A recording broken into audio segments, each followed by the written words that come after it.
స్వస్తిస్త్రీ పరాభవ నామ సంవత్సర ఉగాది శుభాకాంక్షలు. తులారాశిలో జన్మించిన జాతకులకు అంటే చిత్తా నక్షత్రం 3-4 పాదాలు, స్వాతి నక్షత్రం మరియు విశాఖ నక్షత్రం 1-2-3 పాదాల వారికి ఈ నూతన సంవత్సరం ఎటువంటి శుభాశుభ ఫలాలను అందించబోతోందో మనమిప్పుడు విపులంగా తెలుసుకుందాం. సరేనండి, ఇక మనం మొట్టమొదటగా ఈ సంవత్సరానికి సంబంధించిన పంచాంగ గణాంకాలను ఒకసారి చూద్దాం. రాబోయే సంవత్సరానికి ఇవి ఒక పునాదిలాంటివి.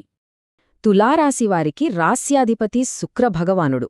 వీరికి తెలుపు, లేత నీలం రంగులు అదృష్టాన్నిస్తాయి.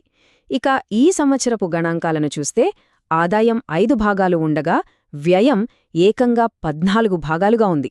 రాజపూజ్యం 6, అవమానం 3గా ఉన్నాయి. ఇక్కడ మీరు ముఖ్యంగా గమనించవలసిన విషయమేమిటంటే ఆదాయం కంటే వ్యయం దాదాపు 3 రెట్లు ఎక్కువగా ఉంది. కాబట్టి ఈ సంవత్సరం పొడవునా డబ్బు విషయంలో చాలా అంటే చాలా జాగ్రత్తగా అడుగులు వేయవలసి ఉంటుంది. ఇక ఉద్యోగ, వ్యాపార విషయాలకొద్దాం. డబ్బు విషయంలో కాస్త జాగ్రత్తగా ఉండాలని చెప్పుకున్నాం కదా.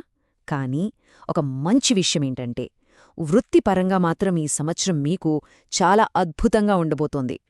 ఈ సంవత్సరంలో షష్ఠ స్థానంలో అంటే 6వ ఇంట్లో శని భగవానుడి సంచారం మీకొక వరం లాంటిది.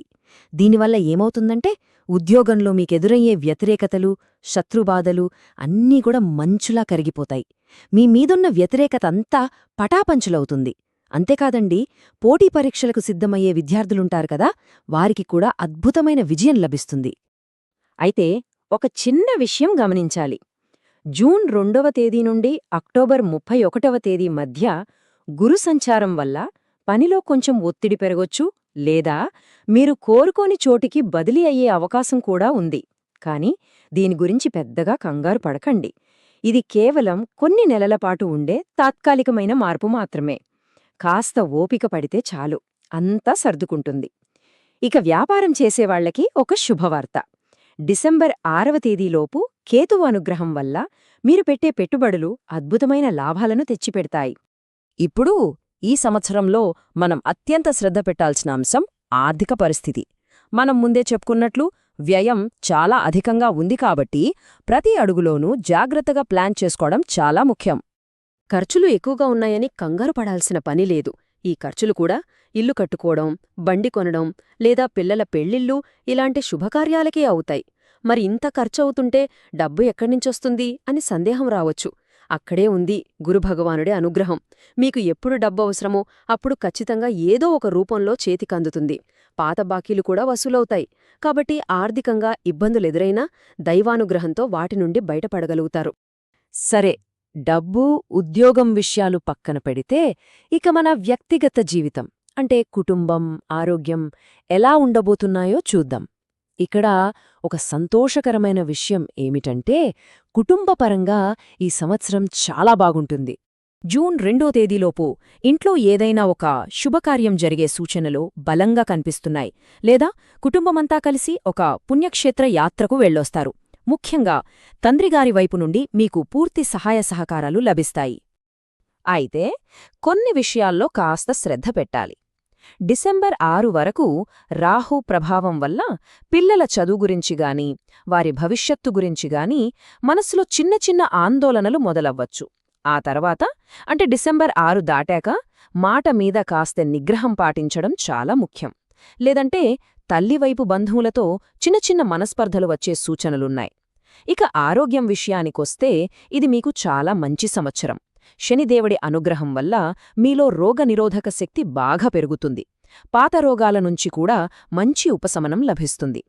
డిసెంబర్ తర్వాత మాత్రం ఛాతీలోగాని, కడుపులోగాని చిన్న చిన్న సమస్యలు రావచ్చు. కాబట్టి సమయానికి భోజనం చేయడం లాంటి జాగ్రత్తలు తీసుకోండి. సరే, ఇప్పుడు మనం ఈ సంవత్సరంలో ఏ నెలల్లో కొంచెం జాగ్రత్తగా ఉండాలి, ఏ సమయాలు మనకు అనుకూలంగా ఉన్నాయి అనే ముఖ్యమైన కాలాల గురించి తెలుసుకుందాం. ఇది మనకు ముందుగానే ఒక ప్రణాళిక వేసుకోవడానికి బాగా ఉపయోగపడుతుంది. ఒకసారి గుర్తుపెట్టుకోండి, జూన్ 2 నుంచి అక్టోబర్ 31 వరకు ఉద్యోగంలో కొంచెం ఒత్తిడి ఉంటుంది. ఆ సమయంలో ఓర్పు చాలా అవసరం. ఇక డిసెంబర్ 6వ తేదీలోపు పెట్టుబడులు పెట్టడానికి ఇది బంగారంలాంటి సమయం. కేతువు అనుగ్రహం వల్ల మంచి లాభాలొస్తాయి. ఆ తర్వాత రాహు ప్రభావం మొదలవుతుంది కాబట్టి తల్లివైపు బంధువులతో మాట్లాడేటప్పుడు కాస్త జాగ్రత్తగా, ప్రేమగా మాట్లాడటం మంచిది. చివరగా మనందరం కోరుకునేది ప్రశాంతమైన జీవితం. ఈ సంవత్సరంలో గ్రహాల ప్రభావం వల్ల వచ్చే చిన్న చిన్న ఆటంకాలను అధిగమించి మంచి ఫలితాలను ఇంకా పెంచుకోవడానికి కొన్ని చాలా సులభమైన పరిహారాలు ఇప్పుడు తెలుసుకుందాం. ఇవి చాలా తేలికైనవే, ఎవరైనా ఆచరించవచ్చు. ఆర్థిక ఇబ్బందులు తగ్గాలంటే ప్రతి శుక్రవారం శ్రీ మహాలక్ష్మి అమ్మవారికి ఎర్రటి పువ్వులతో పూజ చెయ్యండి. ఇక జూన్ నుంచి అక్టోబర్ మధ్యలో ఉద్యోగంలో ఒత్తిడి అని చెప్పుకున్నాం కదా, ఆ సమయంలో ప్రతి గురువారం దగ్గర్లో ఉన్న గుడిలో శ్రీ దక్షిణామూర్తి స్వామికి గాని లేదా సాయిబాబాకు గాని పసుపు రంగు పువ్వులు సమర్పించండి. డిసెంబర్ 6 తర్వాత ఇంట్లో ప్రశాంతత కోసం మంగళవారం లేదా శుక్రవారం రోజున శ్రీ దుర్గాదేవి స్తోత్రం చదువుకుంటే అంతా మంచి జరుగుతుంది. మొత్తం మీద చూస్తే ఈ పరాభవ నామ సంవత్సరం తులారాశివారికి ఎలా ఉండబోతుందంటే, ఒకవైపు ఖర్చులు ఎక్కువగా ఉన్నా మరోవైపు ఉద్యోగంలో గొప్ప విజయాలుంటాయి. ఈ రెండింటినీ సమన్వయం చేసుకోవడమే మనం చేయాల్సిన పని. కొంచెం ముందుచూపుతో, దైవం మీద నమ్మకంతో ప్రణాళిక వేసుకుంటే ఈ సంవత్సరాన్ని మీరు చాలా విజయవంతంగా పూర్తి చేయగలరు. కాబట్టి వచ్చే సవాళ్లను ధైర్యంగా స్వీకరించడానికి సిద్ధంగా ఉండండి. తులారాశి జాతకులందరికీ ఈ పరాభవనామ సంవత్సరమంతా కూడా శుభప్రదంగా, ఆనందదాయకంగా ఉండాలని మనసారా కోరుకుంటూ ధన్యవాదాలు. సర్వేజన సుఖినో భవంతు. శుభమస్తు.